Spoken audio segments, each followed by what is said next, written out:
Ciao a tutti, con questo nuovo video ha inizio una nuova serie che racconterà la storia di aerei, treni, e non solo che hanno avuto un ruolo rilevante nella storia dell'innovazione tecnologica. Iniziamo! Alla metà degli anni 60 si iniziava a sviluppare locomotive in grado di trasportare viaggiatori a velocità superiori ai 140 km/h. Nel 1964 FS sviluppò il progetto di una nuova locomotiva elettrica caratterizzata da elevata potenza ed elevate prestazioni velocistiche.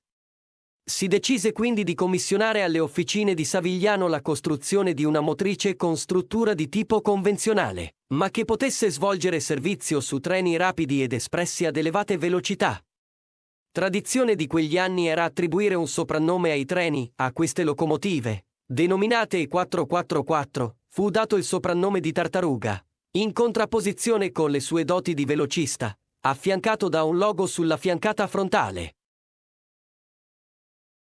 Il primo prototipo, denominato E444001, venne consegnato nel luglio del 1967 e fu subito oggetto di prove e sperimentazioni. La prima corsa prova fu effettuata sulla linea Roma-Napoli, trainando 6 carrozze UICX e un bagagliaio, viaggiando ad una velocità media di 143 km/h. Tale evento fu un risultato importante, se si considera che le locomotive precedentemente utilizzate potevano viaggiare ad una velocità massima di 140 km/h. Tra il 1967 e il 1968 furono messi su rotaia altri 4 prototipi. Tra i prototipi e le locomotive di serie C furono molti cambiamenti. Furono sostituiti i motori precedenti con altri più performanti, innalzando la potenza da 3000 a 4200 kW, e i carrelli, adatti ad una velocità massima di 180 km/h, furono rimpiazzati da altri adatti ad una velocità di 200 km/h. Venne inoltre introdotta una livrea contraddistinta da 2 fasce blu orientale su fondo grigio perla. Inizialmente, ne furono prodotti e consegnati 50 esemplari. Successivamente, nel 1972, altre 62 unità completarono la flotta, portandola ad un totale di 112 unità, per l'utilizzo sulle linee francesi di confine, allora dotate di alimentazione di vecchia concezione. 16 unità furono modificate per adattarle all'alimentazione in corrente continua a 1,5 kV.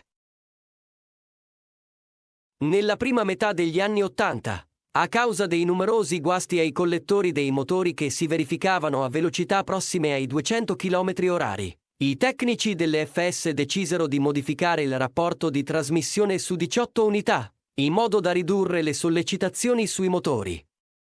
Le macchine con il nuovo rapporto di trasmissione vennero riqualificate e rinominate in E447, soprannominate tartarughe della direttissima. A causa della diminuzione delle prestazioni causata dalle modifiche, si decise di modificare i collettori dei motori, riportando le locomotive al rapporto di trasmissione originario. La nuova vita su linee veloci rese necessario un ammodernamento tecnico delle E444, per cui le ferrovie decisero, a partire dal 1989, di apportare una serie di modifiche sostanziali sull'intero gruppo, comprese le E447. Tali cambiamenti includevano la sostituzione del circuito di comando e dei compressori del sistema frenante, oltre alla radicale modifica della cabina di guida, aumentandone il comfort, e sostituendo i vecchi pannelli di coibentazione in amianto. Le locomotive modificate assunsero una livrea dai colori brillanti, sui toni di grigio perla, grigio ardesia e rosso. Il nome delle motrici venne cambiato in E444R, dove la R sta per riqualificazione. La trasformazione iniziò nelle officine Grandi Riparazioni di Foligno con la 046, consegnata alle FS il 30 giugno 1989, e terminò con la 069, consegnata nel febbraio 1997. Attualmente, sono 35 le unità ancora esistenti. Di queste, le unità 001, 005, 041, 046 e 049 sono state preservate da Fondazione FS Italiane. La prima livrea assunta dalle locomotive E444 Tartaruga fu quella caratterizzata da 2 fasce, blu orientale su fondo grigio perla. Tale livrea fu mantenuta a partire dall'uscita dalle officine di Savigliano della prima unità, nel 1967, fino al 1989, quando su tutte le 117 unità furono effettuati interventi di riqualificazione. In occasione della riqualificazione fu introdotta una nuova livrea, caratterizzata da toni di grigio perla, grigio ardesia e rosso.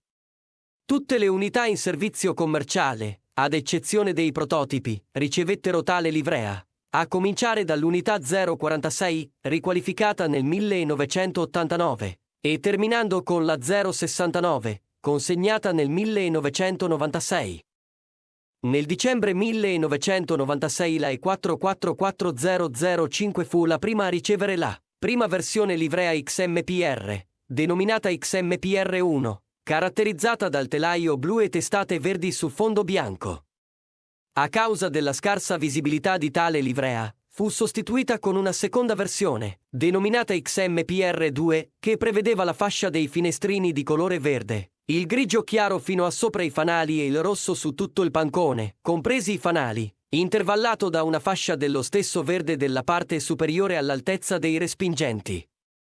Nel dicembre 2006, in occasione della presentazione dei nuovi convogli per il servizio Eurostar City Italia, le unità 029, 081, 089 e 100 videro sostituire la livrea XMPR2 con la livrea ESCI. Dopo la consegna delle motrici E414, 3 delle 4 unità ESCI ritornarono in livrea XMPR. Il video finisce qui. Se non l'hai ancora fatto, non dimenticare di iscriverti, di lasciare un bel like e di attivare la campanella delle notifiche. Facci sapere nei commenti cosa vorresti vedere nel prossimo video.